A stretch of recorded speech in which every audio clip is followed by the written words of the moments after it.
If your cruise ends in Seward, Alaska, or starts in Seward, Alaska, do you know why you need to spend some time there? In today's video, you're going to learn about 3 very special things that are well worth doing in Seward. Go away. So welcome to Traveling with a Chair. We have a very exciting guest today. We've got Jen Leahy from the Seward Visitors Bureau, and she's going to talk to us about some of the things that there are to see and do in Seward. I know when I visited with her the other day, just setting this up, I was like, I wish I had allowed some more time because I just didn't realize all of the things that were there. So I'm going to make me go away and let Jen have the mic, and I'll put up some pictures so that you can see them. Okay. Well, hi, everybody. We're always excited to talk to travelers about coming to Seward.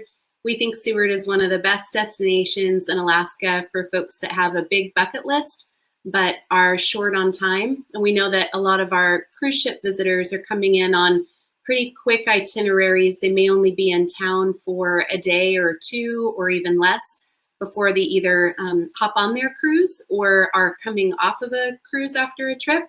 And so there's a lot of things in town that folks can do over the course of a week, but there's also quite a bit that people can do if they just have a day or a half day to spend in Seward. So a couple of the photos that I sent to Ken that we can talk about. Kenai Fjords is our backyard. We're so lucky to have one of Alaska's 24 national parks right as our backyard. This photo here is of a Major Marine Tours boat. They're going out on a day cruise to look for wildlife and glaciers, which is an activity that other communities in Alaska do have, but Seward and Kenai Fjords has been recognized as one of the best locations in the country to view marine wildlife. So that's something we're really proud of. There are tons of species, not just land mammals, but marine mammals that you can see in Kenai Fjords. National Geographic described Kenai Fjords as the essence of coastal Alaska. It has everything that you'd think of and hope to see when you come and visit coastal Alaska. So we're where the ocean and ice and mountains all come together. So the fjords are these mountain-like structures that are rising out of the ocean. And one of the best ways to experience those is on a really comfortable day trip, like what the folks on the boat here are going out to do. So at this time of year, if you were to visit Seward, you'd see our gray whales that have come up from California and Mexico and Hawaii. They spend the summer feeding up here. And we're starting to see the return of humpback whales into Resurrection Bay and Kenai Fjords. They get together and bubble net feed, and you can often see it from town. It's spectacular. We have lots of sea otters and Dall's porpoise, harbor seals, other varieties of whales, orcas, and not just the resident orcas that like to dine on Chinook salmon, but we also occasionally get transient and offshore orcas, which are much more rare. So in addition to all of those marine mammals, we also have more than 190 species of birds that have been documented within Kenai Fjords National Park. So Seward is a birder's paradise, and over 29 land mammals that call this area home as well. So much to see, a lot of different ways to get out and experience it. Okay. Ken, I can't hear you, but okay. I did see a new photo pop up. And that photo is of kayakers in Bear Glacier. Bear Glacier Lagoon Bear Glacier is the largest glacier that descends off of the Harding ice field. And these icebergs that you see in the background, that's just an iceberg. They're so big because that particular glacier is really low angle as it meets the ocean. And so when the ice calves off the face of that glacier, it stays in relatively large chunks, and that makes for some really spectacular kayaking opportunities.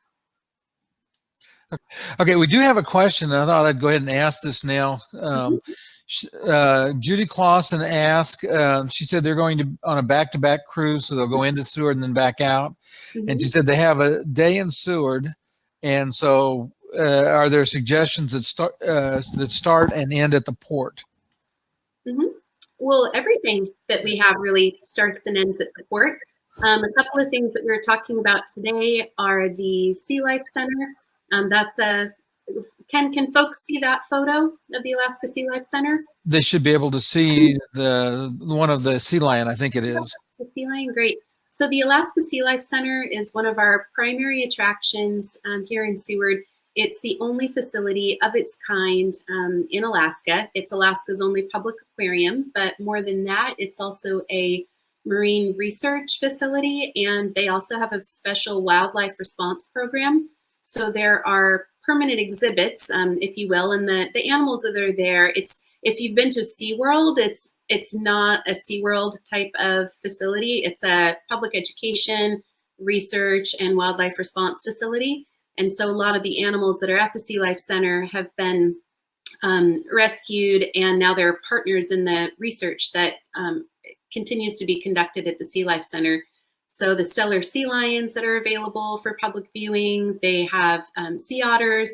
They also have some sea otter pups that receive 24-hour round-the-clock care while they're getting the help that they need from the caregivers at the center. The center just recently accepted their first bearded seal pup that they've admitted since 2002.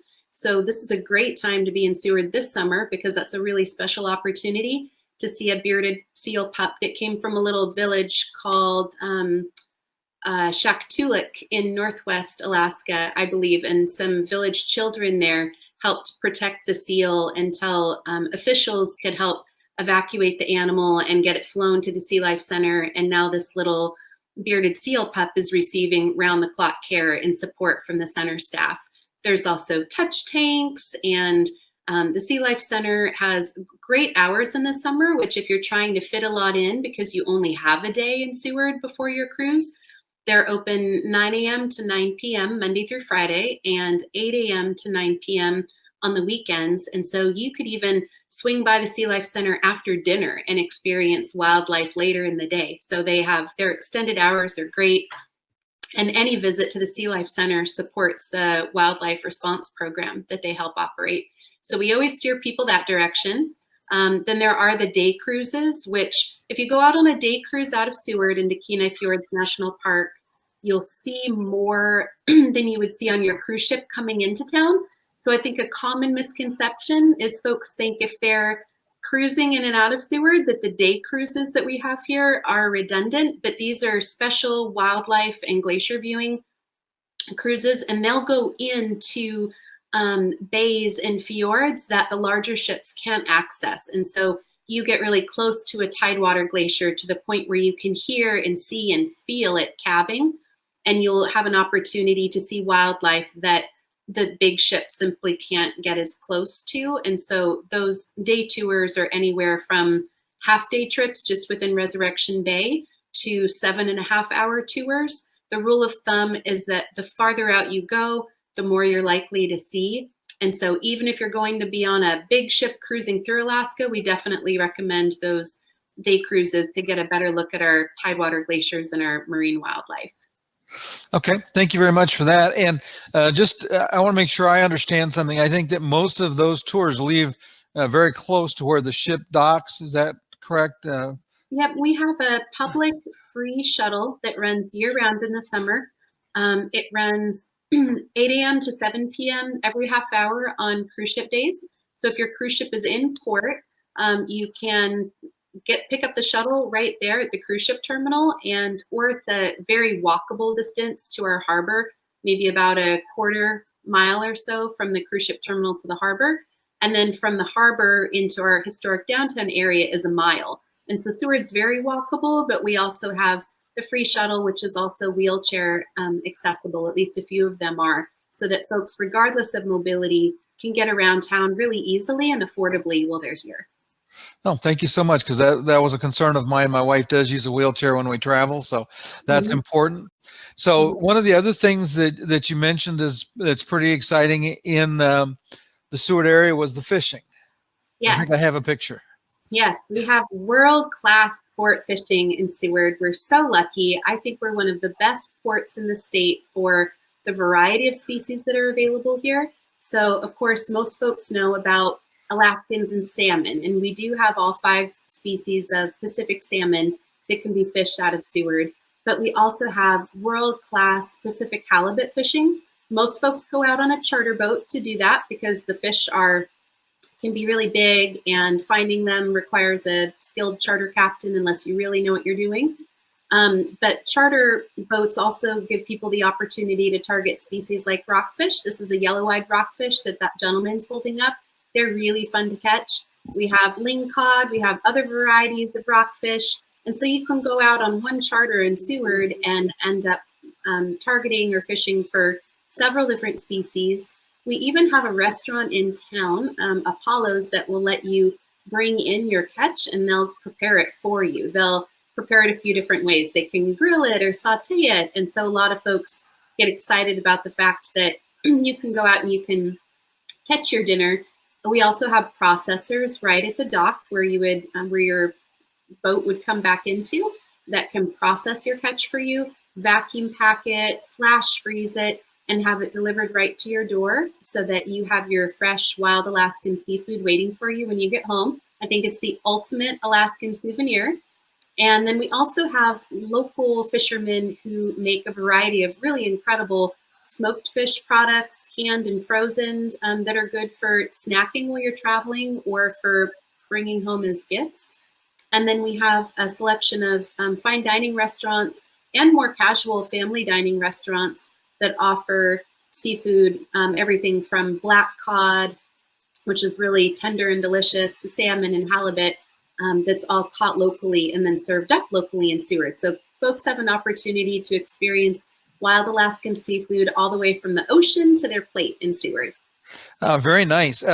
Ellen asked what transportation's available on non-cruise days. So if somebody comes to town and there's not a ship in port, what is their transportation system like then? Yep, great question. So our free shuttle also runs on non-cruise ship days. It just has slightly more limited hours. So 10 a.m. to 7 p.m. is when that every 30-minute free shuttle runs through town on non-cruise ship days. There's also a bunch of taxis, and Lyft is also started in our little tiny seaside town. So there's those ride sharing options. And then again, there's also, depending on where you're staying, bike rentals, and Seward is really walkable. So there's a way for everybody to get around. Okay, that sounds very good. I know you're not feeling well, so we're going to keep this visit a little short because I don't want you to wear out your throat on us. I do appreciate you being in so much. I'm sure that we've got the people that are watching it live and those that will watch it on the replay will really enjoy coming to Seward. I know, and for those that don't know, one of the real cool things about Seward is you can get to Seward on the railroad. As well, coming out of Anchorage. So that's what my family's doing. We'll be there in 2 weeks, and I look forward so much to the train ride. Then we're going to do the Misty Fjords with Major Marine, and then you talked me into going to the SeaLife Center on Monday morning before we get on the ship. So I'm going to get my granddaughter up early, and I think we're going to run over there and try to see as much of it as we can before we're due to board. That's wonderful. You're doing it exactly right. You're seeing some of the best that we have to offer. The train is a really special way to get there. It's the Coastal Classic train that runs between Seward and Anchorage. So a lot of folks combine that with their cruise itineraries. It's one of the most scenic train rides in the country that you can take. It's actually nominated as one of the 10 best train trips in the country right now by USA Today. And it's a beautiful drive as well. So we're 120 miles south of Anchorage, which makes this a really easy day trip. As folks can see in that photo, we are a small ocean-based community, but the beauty of it is we're really close to Alaska's largest population center. So you fly into Anchorage, which is a really short flight from the West Coast from most destinations there. And then within 2 or 2.5 hours if you're driving, and I think the train ride is more like 4 hours of some of the most scenic territory that you can imagine. Then you arrive in Seward and you feel like you're out in the middle of the wilderness. So we really have the best of both worlds. And Ken, I know your wife sometimes travels with a wheelchair and has some mobility challenges. And I was really glad that you brought that up because I think not every community in Alaska is really easy to access with mobility issues. And I think we're really lucky in Seward here to have the infrastructure that we do. And so with having the wheelchair lifts on the free shuttle buses, with some of our more modern sidewalks. We're not one of those communities that only has boardwalks and rickety stairs that are hard for folks to navigate, or, you know, gravel roads. We have nice paved sidewalks and a lot of accessible restaurants and attractions. The tour boats are all total pros at accommodating folks with mobility issues. And so whether a family has young children or they're traveling with their parents, Seward's a great destination for multi-generational family trips. And we love seeing grandparents and grandkids travel together. And there's really something for everybody. So I think you're going to have such a great visit. We're excited to welcome you. Okay, well, thank you again so much. I really appreciate, like I said, I know you're not feeling well, and we've had some challenges getting this scheduled. I really appreciate you being on the show. Hopefully I'll get a chance to visit with you again, and I'll stop by your office. I think you may be out of town because I'm going to be there on Memorial Day. Oh, yeah, that's a fun weekend to be here. And if folks have any other questions about what to do in Seward, they can always visit seward.com or call the Seward Visitors Center at 224, that's 907-224-8051. And we also have these free travel planners that we're happy to share with folks. They can request one of those and we can mail them out, and so they can help plan their trip. But we'd love to talk with anyone who's interested in visiting. And thanks so much for taking the time to talk with me today, Ken. Okay, well, I appreciate it very much. And for those that are listening, it's also be available for replay, so please feel free to share it out. There's probably a lot of your friends that may be interested, and so if you would feel free to share it out, and I look forward to talking to everybody next time. Have a good one. Thanks so much, Ken. If you enjoyed today's video, please hit the like button. You're also going to want to subscribe. If you poke my face down there in the corner, that'll subscribe you to the channel. We have a lot more in the way of travel videos coming, many from Alaska, but also other amazing destinations around the world.